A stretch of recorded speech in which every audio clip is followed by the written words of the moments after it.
You're listening to the Today's Eden podcast, episode 19.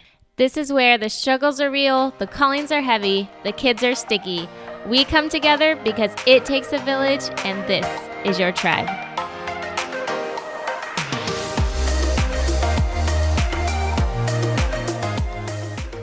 So today we get to hear from Heather, who is a wife and a mama to Mason, Truly, and August, and also the author of The Lucky Few, as well as a speaker. And we talk about her journey into motherhood, how it turned out like nothing like she planned.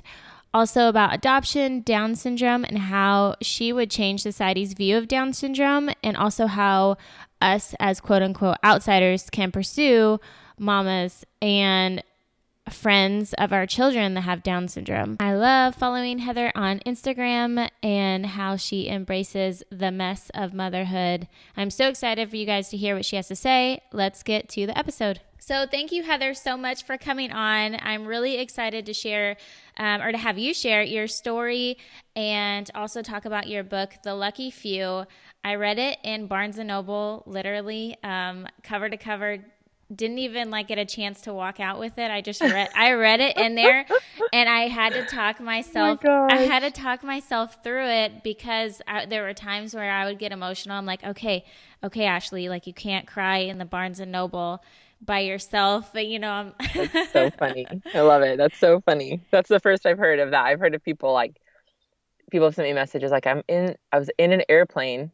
And there should be a warning on the book that I will be sitting in an airplane surrounded by strangers sobbing or things like that. But I've yet to heard someone finished it in a Barnes and Noble. That's awesome. Yes. Before we get into your book, though, can you tell the listeners a little bit about who you are and, just a little bit of background about you? Sure. So I am married to the most wonderful man, Josh. And we've been married for, it'll be 15 years this year. We have 3 kids, and our kids are 8, almost 9, so 8.5, 6, and 3. We live in Southern California, and all 3 of our kids are adopted. Our eldest and our youngest have Down syndrome. Our middle daughter is a different race than us, and that's kind of the 30-second version. Yeah. Who we are. I'm a writer and an author and a speaker and a mom. I'm home mostly full time, but lucky to have a little bit of help here and there so I can be a writer, author, speaker. Yeah. Yeah. So how did you guys get to adopt your children, and how did that come about? Can you tell us that story about kind of how you got to the point of adopting your babies? Definitely. Yes. So my husband and I were very young when we got married, and I was 20, he was 23. And I just went into life at that age, especially thinking it would be one way and I would get married. We'd be married. It'd be lovely. Get a job. I worked as a special education teacher. So it was like taking all the steps for my life to unfold as I had planned. And a few years into marriage, the next logic step seemed to be to have kids. We knew we always wanted kids. And I started trying to get pregnant, and a few months of trying turned into a few more months, which it turned into a few years. And I just found myself in the midst of infertility. And for people who have been through that or who have had a miscarriage or had to deal with anything in terms of having a child naturally, it's just a really hard path to have to walk down. I don't think any woman expects it to happen to her. And I don't think any woman would ever wish that on any other woman. It's really hard. So I found myself there and it just crushed me. It was probably the 2 of the hardest years of my life. Just the loss of expectations, the loss of my plans, having to let go of all the things I thought I was in control of. And then the loss of my fertility, which in the midst of that felt like the loss of my womanhood. Like, what's the point if I cannot bear a child? Yeah. And just the frustration of there's nothing I can do to make this happen. Just feeling completely helpless. And it's lonely. I mean, it's so many things. So many things, which anyone who's been through it is listening knows all of that. And it's one of those that you can't know unless you know. So people mean well who have never been through it and try to say kind, encouraging things, but it's like, oh, none of that's helpful, Yeah. Just hug me and say you're sorry. I don't want one more bit of advice. Right. So anyways, yeah, we were there for a couple of years and then ended up at a crossroads where my doctor had said that in vitro fertilization could work for me. We would have to see. Mm-hmm. And so there was that option for us, supposedly. I mean, we don't know because we didn't go that way, Mm. but it was felt like a fork in the road. We could either do IVF or we could do adoption. Those are the only ways we could bring a child into our family. And so in vitro fertilization felt too invasive for me at the time. I felt very fragile. I mean, this is going to sound so crude, but the thought of opening my legs for another strange man just felt like I cannot lay on a doctor's bed and do that Yeah. 100 more times, you know? Yeah. And so and adoption was never something that we were opposed to at all. And Mm-hmm. we never thought it would be what we do. We never thought adoption would actually happen, I think, but we definitely weren't opposed to it. Right. So we started down the path of adoption. We ended up going with a private agency for our first adoption. I think our ultimate goal was to have a healthy infant. That felt really important to us. And the best way to have a healthy infant is through a private adoption, usually a private domestic adoption. It's hard to know with international what kind of child we're bringing home. So we went with a local agency. It costs a lot of money, but I think when people feel desperate, money is just money. Right. And we had two incomes. We've been saving, like we could afford a private adoption at that time. And we went and did the whole thing, all the classes, checked all the check boxes when you do an adoption plan. We've only adopted domestically, so I don't know about internationally, but from people I've spoken to, it's the same. It can be a very similar process. And you're given some paperwork to fill out, and it's literally a check form of what you will or will not accept in a future child. And so it's like 3 or 4 pages long, and it's the things you've never heard of in your life. Everything from like race and gender to health issues to family history. I mean, it's wild. It's a wild form to have to fill out, Yeah. Because obviously it's just crazy. And at certain points, I'm like, I'm such a jerk because I'm just like, no, no, no, no.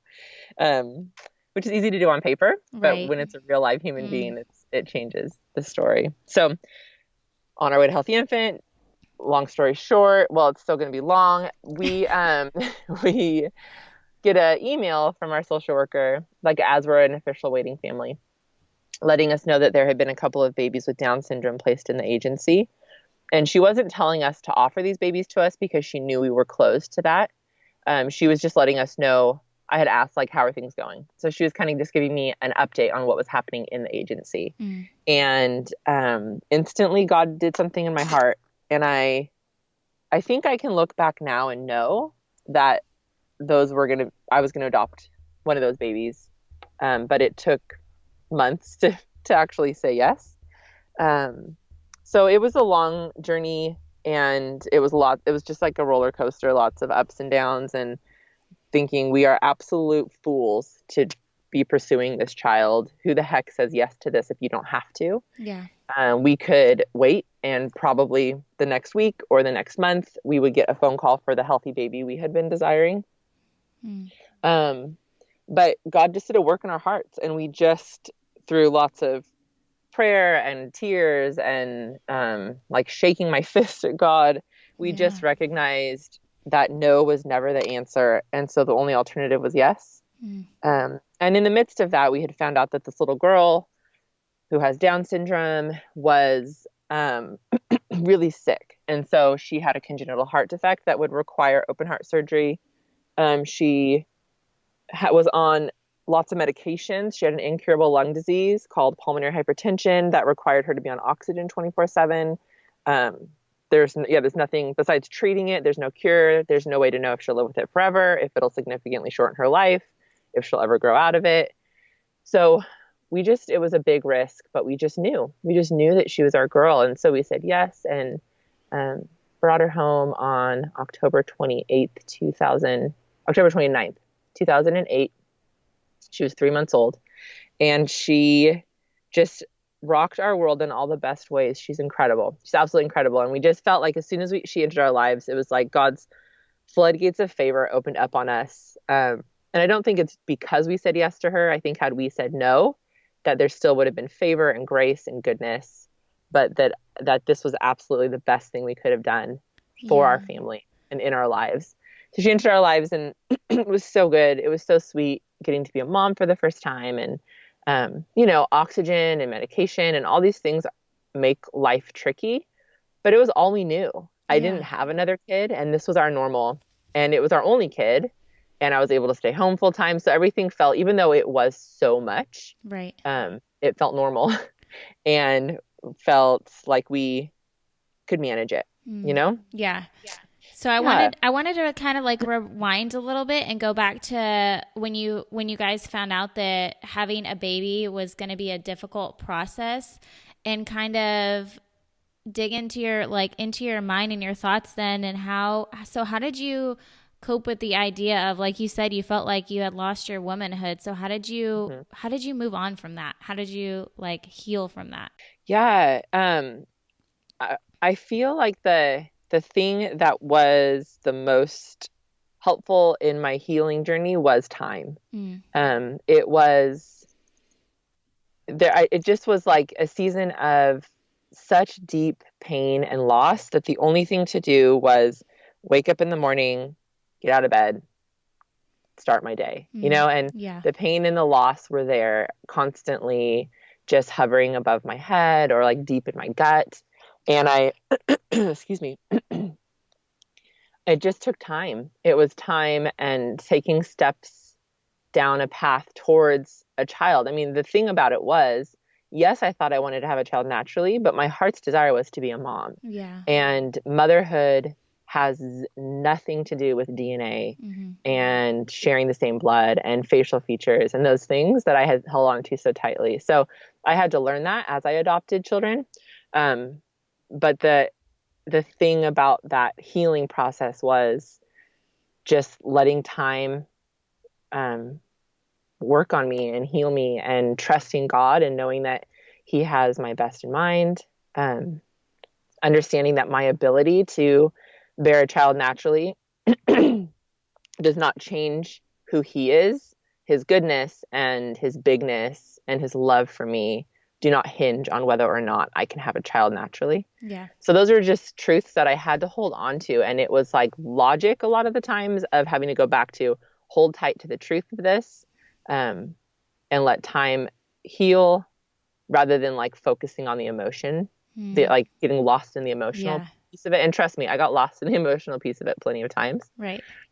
But I tell people now, like we have 3 kids now, and I'll have people that I meet for the first time and share a story with, or even people that I have known for a little while. And I think there's this assumption that even now, people will pray for me to have a child. Like, well, I just pray that you can get pregnant and have a child now. And I just tell people I've been 100% healed of my infertility, in the sense that I have zero desire to be pregnant naturally. And I view that as God's healing of my body and healing of my spirit in that regard. Yeah.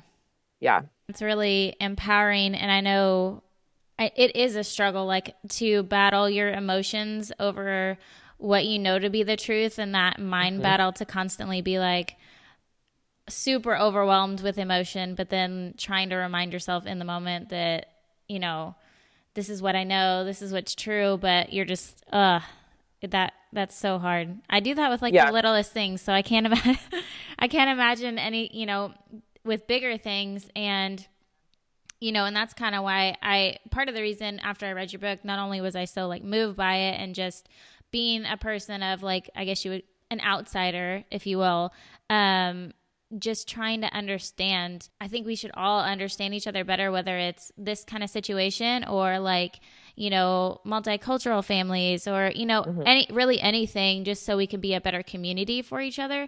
But yeah, so it was really interesting. And so I'm going to ask you a lot of questions. I'm just Yeah. saying. I love it. I love it. It's great. But do you think that was there a reason after a while, like a couple years had passed, was in vitro something that you ever crossed your mind again, or was it just something that you never absolutely could see yourself doing? Yeah, I could never see myself doing Okay. it. So there's what I had talked about, like feeling really raw and it feels invasive. Mm-hmm. The price tag feels atrocious, and for me, and my husband and I have personal convictions about in vitro, and it's no judgment on anybody who chooses it for 1 second. I don't place that on them, but we just couldn't. It's not an option for me or for us. Okay. I was just Yeah. curious. And then in your story, you talk about how when you guys were considering, so like you said, Down syndrome was not on your radar at all for hmm in the adoption process, and then you guys were in like Romania. Is that where it was? We were in Romania. Uh-huh. Yeah, and then you just randomly decided to check your email, and Right. so then after that, you find out, like you said, that they had children with Down syndrome, and so then you and your husband kind of hash it out, like should we do this, should we not, and you're just kind of like going over hours of the pros and cons of hmm what should we do this and should we not, and then you guys are told basically no, like when you go back and you say like, yeah, like we want those, or we want one of those children, or and then they say that one has already been adopted and the other they're not letting be adopted right now because like you said she has health issues. Like how did you guys feel when all of a sudden you're like built up to this big yes and then you're like hmm essentially told no? Right, right. Yeah. So those are some of more of the details of the story. And um, at that point in life, well, yeah, once we were told, like we had done all of this processing and it Yeah. was so emotional. And we're like, yes, we'll take a baby with Down syndrome. And then no, there isn't a baby to be had. And we will look at each other and said, oh my gosh, what if we don't get a child with Down syndrome? So we felt disappointed that and frustrated and confused. Like, what in Yeah. the world was all that about? Yeah. But then we also felt this sense of relief and this sense of um, like a surprise in such a beautiful way of wow, we want these children. Like God had done something in our hearts Mm. and opened our eyes, just had barely opened our eyes, like a tiny squint into the beauty of people with Down syndrome and the disability community. In that we were ready to be a part of it, but it was just weird. It was like, Yeah. what was all that about? Okay, you know. But the whole thing had already been so weird. I mean, adoption already, the whole process is just wild. It's just a roller coaster Yeah. from beginning to end. Yeah. So how did you guys move on from that? Because it was like, okay, so what do we do now? Like, so was the waiting period after that hard? Yeah, And we just after that it was like, all right, then we just keep waiting for our baby. And it was a couple more months until we heard more about this baby. So maybe it was like 6 weeks. mm, And at that point in our adoption, we were I was waiting every single day for the phone to ring. Every day was like, this could be the day. This could be the day that we get a phone call. It's just like wait. yeah, And I was ready to take whatever baby at that point that the social workers called. So a little bit we had just kind of thought, well, that'd be cool if we get a baby with Down syndrome, but we were just waiting right. for whatever kid it would be. And then when we got the call again about the little girl and um, that they found out more about her health issues. And I don't know if I say this specifically in the book, I don't think I do, but we had learned later on, like a couple years later, that when they told us we're not looking at placing this little girl, they literally thought she was going to die. And they didn't think she was going to live very long. So Oh, they weren't going to put her in an adoptive home if she wasn't going to live very long. She was going to just like live it out however long she could with this foster mom. mm. And then over those weeks, they figured out that her health issues were more manageable. So that's a wild thought too. Yeah, that is. Sweet little girl. Yeah. Oh. So you brought her home, and then how was that? And how were your family and your friends about that? And I'm just curious, so that way, if like other women who are adopting somebody with or a child with Down syndrome, that their family and their friends can get a better handle on how to support them better, or how to be more of, be hmm there. Yeah. Yeah. We had such an incredible group of support and family and friends, there was definitely, I think there was probably more like whispers behind our back, not in a mean way, but Mm-hmm. just in the reality of, okay, this is crazy.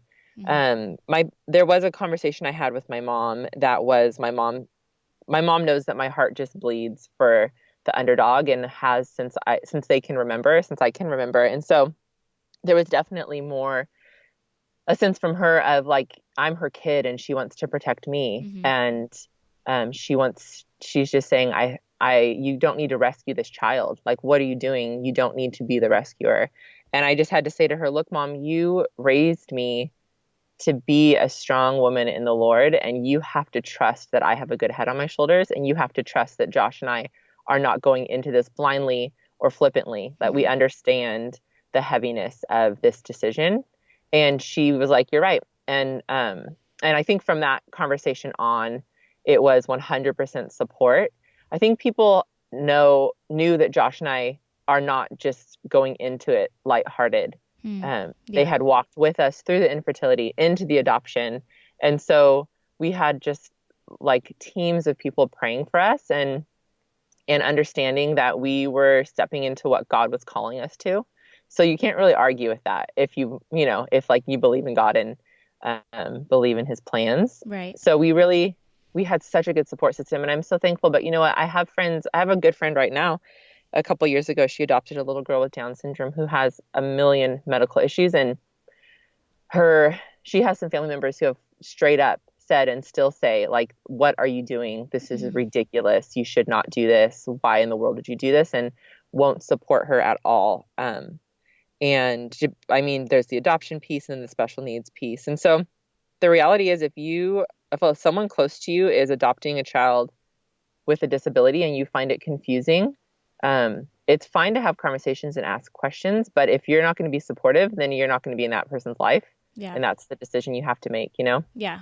And then the deeper issue of the fact that, excuse me, there's this idea that someone with a disability is less than Mm-hmm. or is too risky. So that there in itself is like this issue that our whole platform is trying to diminish, that people with a disability aren't worthy of adoption or life or family. I mean, Yeah. that's ultimately what someone who disagrees with an adoption of someone with a disability is saying. Mm. And that's a bummer. Yeah. Yeah. How would you change society's views on Down syndrome? I mean, that is like what we are out to do in why I have an Instagram account, why I've written this book. It's like one of the ultimate goals is to change the narrative Yeah. um, for people who have Down syndrome. And I mean, the way that I'm going about it is just sharing our family with people, Mm-hmm. trying to normalize, for lack of a better word, what it means to have a child with Down syndrome, that it's an awesome thing, trying to lift the veil off people's eyes to understand that it's not a mistake, that it's not something people need to be healed from, that who they are is exactly who they've been intended and created to be. And the hardest part about Down syndrome is a society that refuses to make space for people with Down syndrome and refuses to accept them exactly how they are. Right. And if society would change its tune, then Down syndrome would be a much easier diagnosis to receive and live with. Um, so we're just waking up every morning shouting the worth of people with Down syndrome as best we can through social media and writing and interacting and dance class and church and friendships and neighborhood and all the things. Yeah, I love your blog, and I think your blog does the best at kind of shedding a light on that about her life at school and what that entails about the interactions that Mason had and other things like the prayers that people would pray that you're like, that is like, why would you even tell me Yeah. that? What are the joys? And so share what are some of the joys and what are some of the struggles of having a child with Down syndrome? Yeah, I think that the greatest joys of having a child with Down syndrome are pretty similar to any mother experiencing joys with a child. So there's immense joy when your child succeeds at something that they've been working so hard, and then they reach that goal or they make that success. So that's just universal Right. motherhood. Yeah. Um, so most of it pretty much is just the universal.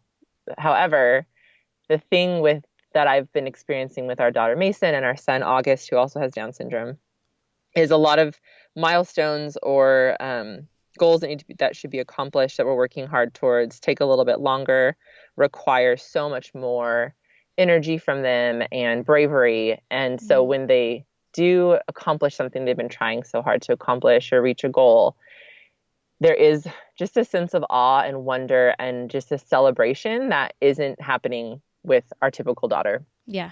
Not that she's not wonderful as well. It's just things are a lot easier for her. So, like, for example, walking. I mean, when your kid takes that first step, it's so exciting and you can cheer and it's so fun. But our kids with Down syndrome are getting physical therapy.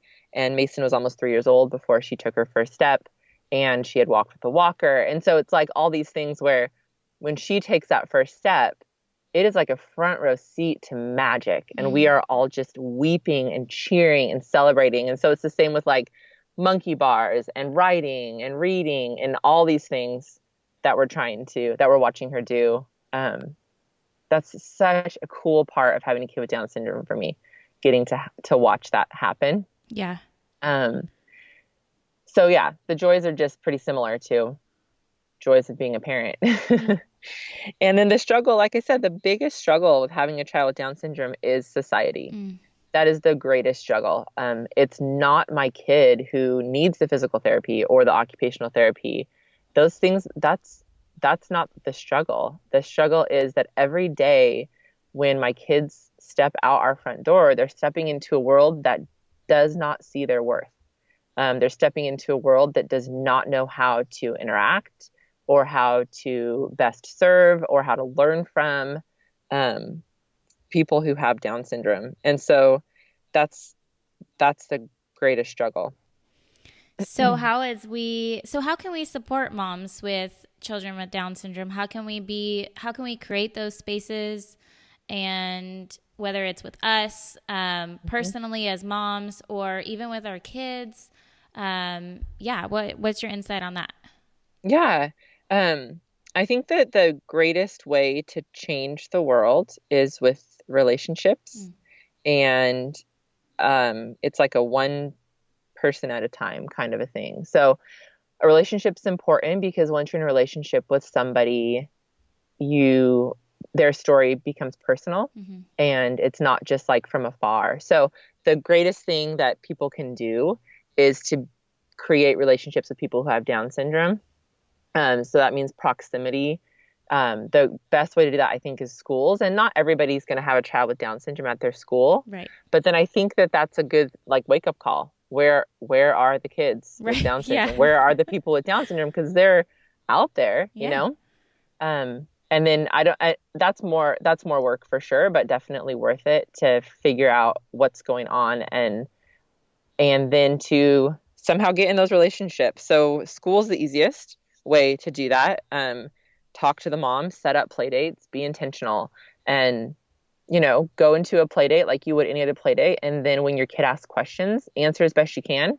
If you don't know the answers, ask the parent and talk about these things. I just wish that what I want for Mason so much is some true friendships. And so she's in extracurricular things, and the reality is that kids just don't know how to respond to her all the time. And if the parents are not being intentional in creating a friendship with Mason in terms of like time with her, then it's not going to change. And that feels real frustrating. Like, I just wish parents were setting up play dates and talking to me about it and saying, what can we do? And asking the questions that you're asking. I wish parents did that. Yeah. Yeah. Yeah, we're fortunate in that, like when I said, and I emailed you that I had a friend who, her son goes to my daughter's school and he has Down syndrome, but he's just like another kid because we're a really small school and he's in the classroom with every other kid.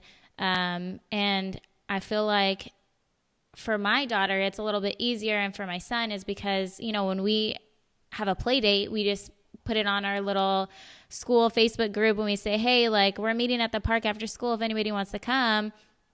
And then, sometimes they come and, and it's just like, he's just another kid. Mm-hmm. And everybody loves Holden. And, so I feel like for that, I guess that's what's kind of mind blowing to me, is to be on the outside and be like, why I don't understand. And maybe that's a lack of some people just not ever having that experience or that relationship, like you said, to where then it's Mm-hmm. Mm-hmm. awkward to like embrace it, to where flip side, when it's there all the time, then it's like the Definitely. normal thing. Yeah, no, you hit the nail on the head. And how old are your kids? So ours are 3 about to turn 4, and then our other one just turned 7.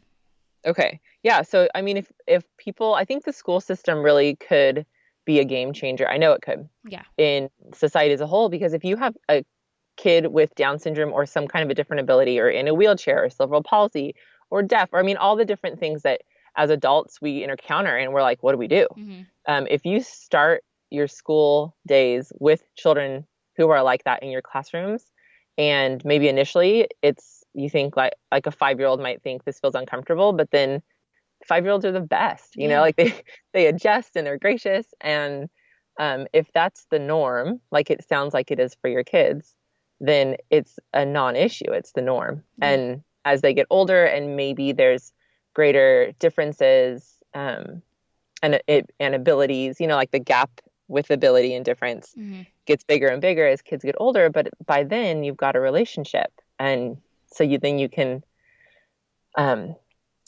you can address all of those challenges in a way that you would with anyone that you care about.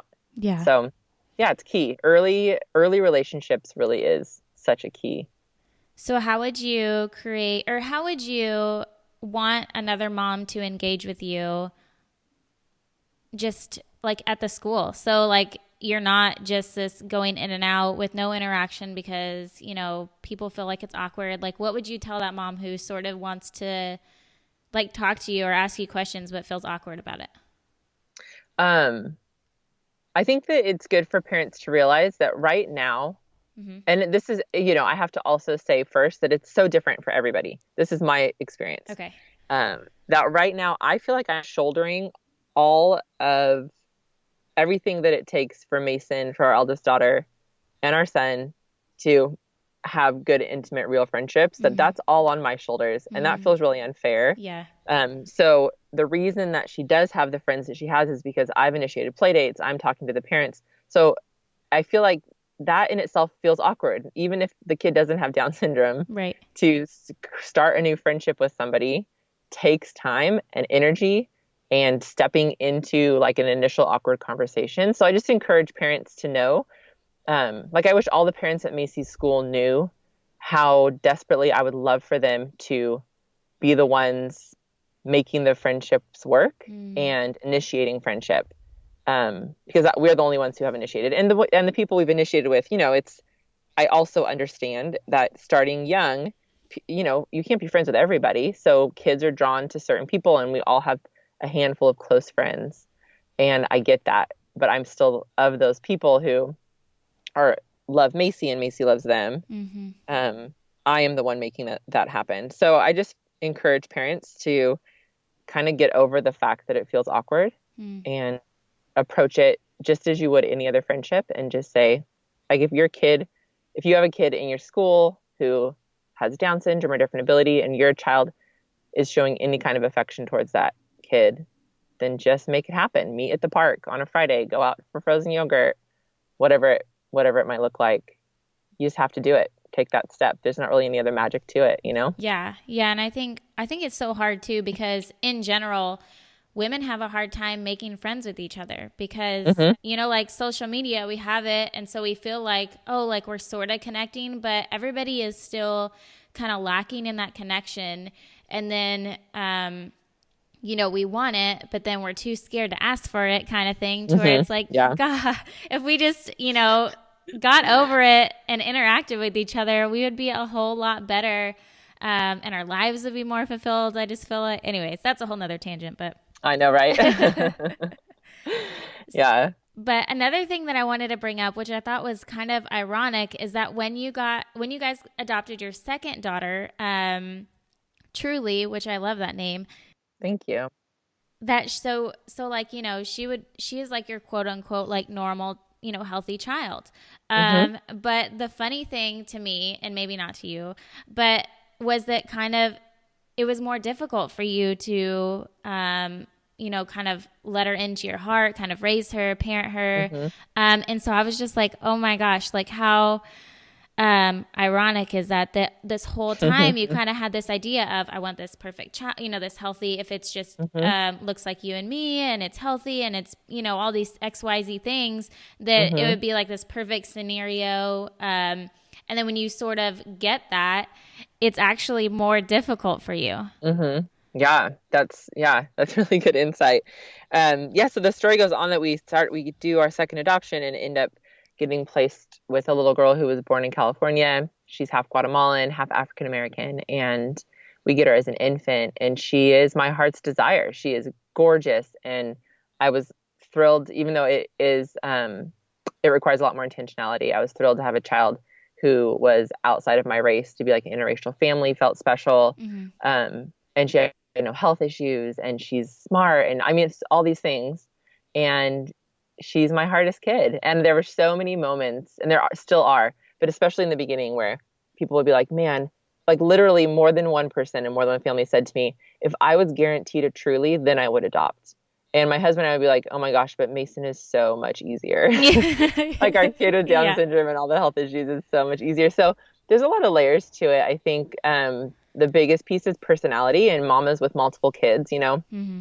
our kids are so different. Yeah. And parenting each kid requires us to parent differently, and that's hard. Yeah. And that going from one to two, I think, oh, I'm a really good mom, and I've got this, and Yeah. I'm kind, and I'm patient, and I'm gracious. And then I'm like, holy smokes, I have no idea what I'm doing, and I have to figure it out again. And that's frustrating. And that's not my kid's fault, but it can feel that way. Yeah. Um, yeah, and Truly and I just didn't bond the way that Mason and I did, and that can happen with an adoption. Mm. I mean, every adoption starts with a severed relationship, and that's tragic. Yeah. So even though she was a baby, she was 6 months old, a little less than 6 months old, and she came home.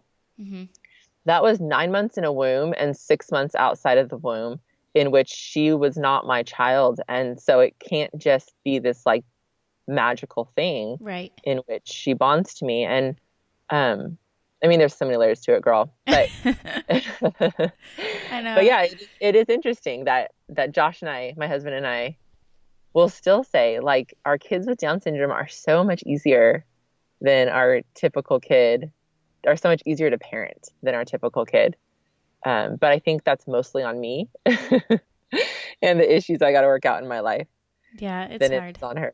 Yeah, yeah, and she's incredible, and we're so thankful to get to parent her. And the journey's been a tricky one, but we're really grateful to have been through it and to continue to be on it, and just trusting that God's got her and He's got us, and this was His intention, and to like stand boldly in that feels good. But man, parenting's so hard. Yeah, you're like, some days, please just don't sharpen me. Like, I don't want to be sharpened. Seriously. um, so what was I going to say? Oh, so this is something I've always been curious about. And I just thought of it when you said, about, adopting and that relationship. So a fear of mine has always been, if I ever wanted to adopt, my fear is that I wouldn't be able to love another child that didn't come out of me, that I couldn't nurse, or, have those like Hmm. intimate, immediate bonding moments with, as much as my own children. Hmm.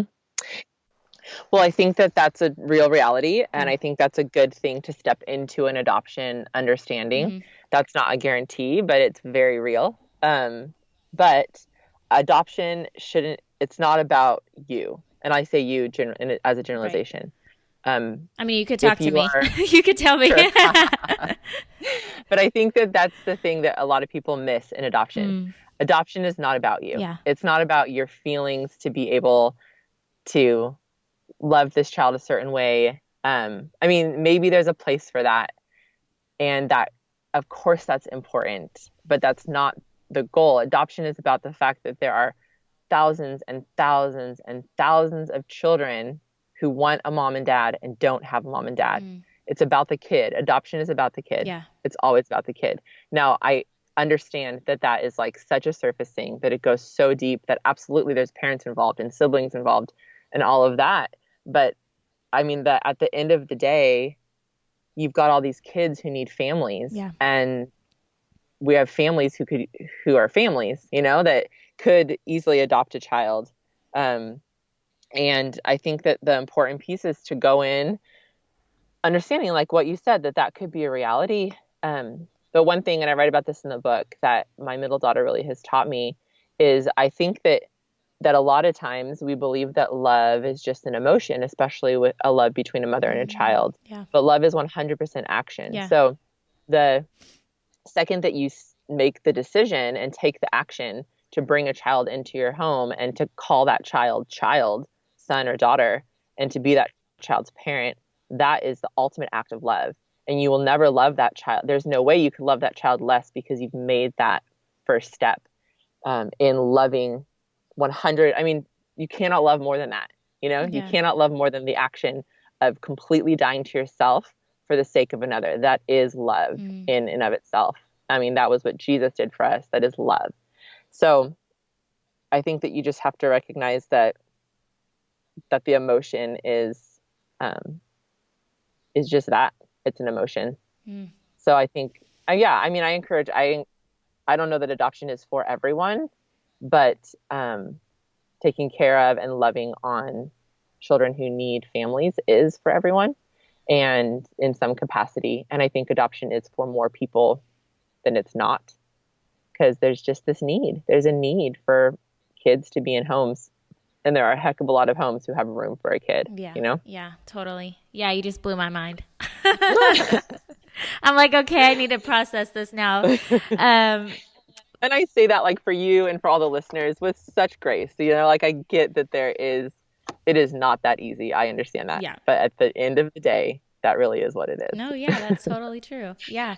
So, yeah, I just want to take a moment to acknowledge you and thank you for writing this book, especially for people like me who, we don't, like, I don't have a family member with a disability. I don't, so the only engagement that I have is, another classmate of, my kids. And so I think it's just really good, like, to have that insight and to be able to kind of see inside. What we think on the outside is so different, but it's actually so the same as, like, you're a mom, I'm a mom, like, there is, we each struggle, like, your kid won't sleep, my kid won't sleep, like, like, I can't get my kid to eat peas, neither can you, cool, like, let's, and so, but I think, but like you said, like, society has kind of this stigma to where it's divided us. And so I think I just want to thank you for, like, bringing that awareness to women who are reading your blog, who are reading your book, to kind of narrow the gap and keep taking steps to lessening that gap to where it no longer exists one day, hopefully. And so I just appreciate you being willing to speak out about that and the truth and the honesty. It's just awesome. Thank you. I appreciate you saying all those kind things. That was really sweet. Thank you. So I want to ask you 3 questions. Okay. What is the most influential book that you've read?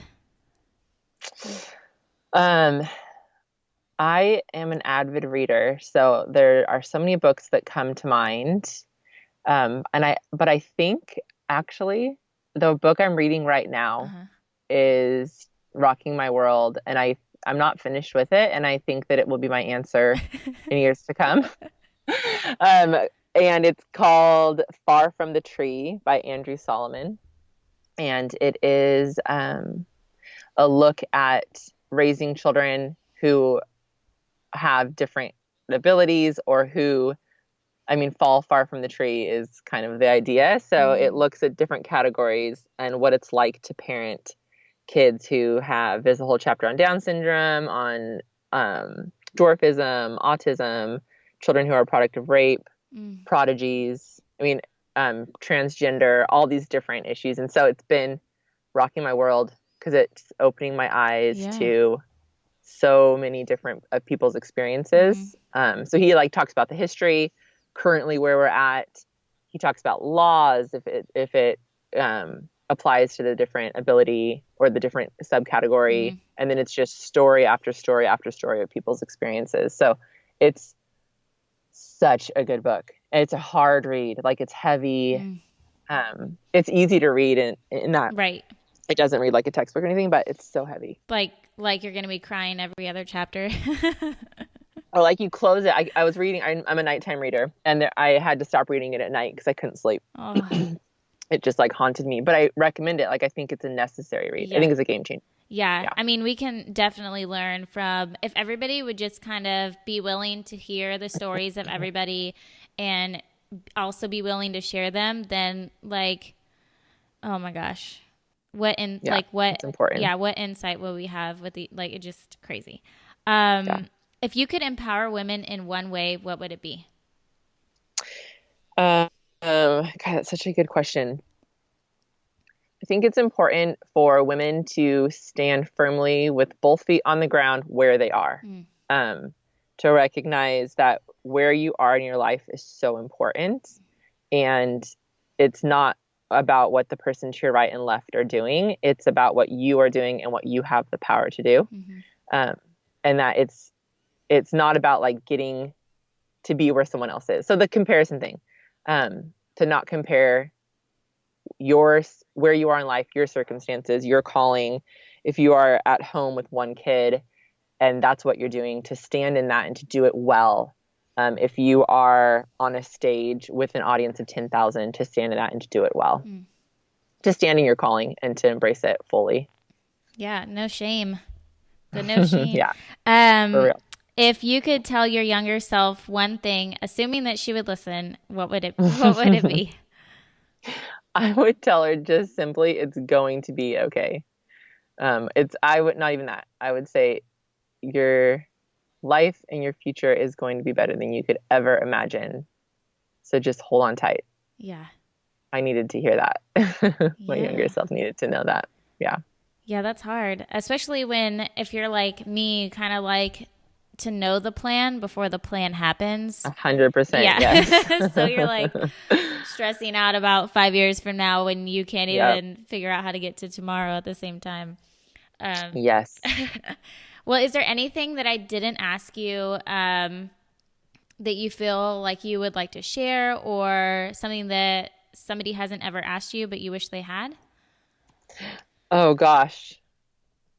No. I can't think of anything. That's a good question. I can't think of anything. Okay, I just wanted to make sure. Yeah. Yeah, so I hope that I did good with, kind of asking questions. It's one of those things to where, I want to know my curiosity. I want to know out of the genuineness of my heart to be connected and just to know.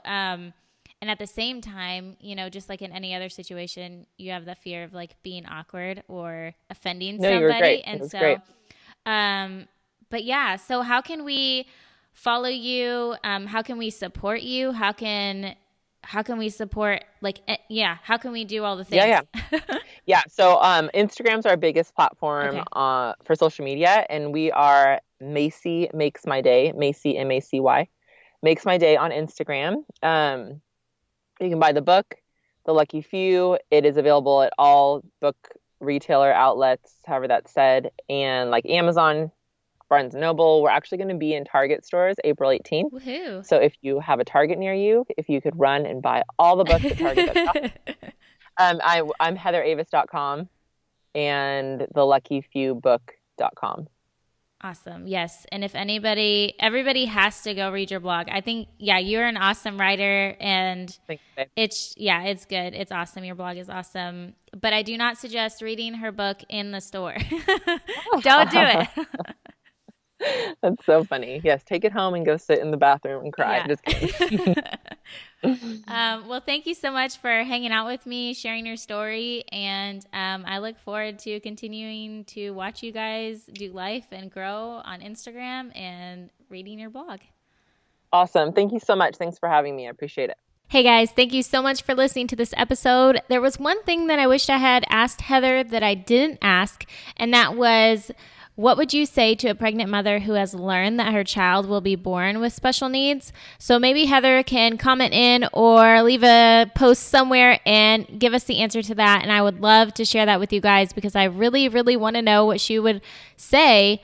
But if you want to purchase her book, you can find the link to her book on the show notes page for this episode at todayseden.com/podcasts, podcasts/019. There I have links to her blog, to her book, and also you can buy her book at Target now. So you definitely need to go check it out.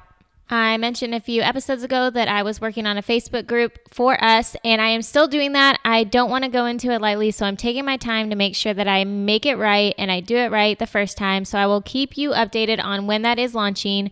And the quote I want to leave you with today is, parenthood is about raising and celebrating the child you have, not the child you thought you'd have. It's about understanding your child is exactly the person they are supposed to be. And if you're lucky, they might be the teacher who turns you into the person you're supposed to be.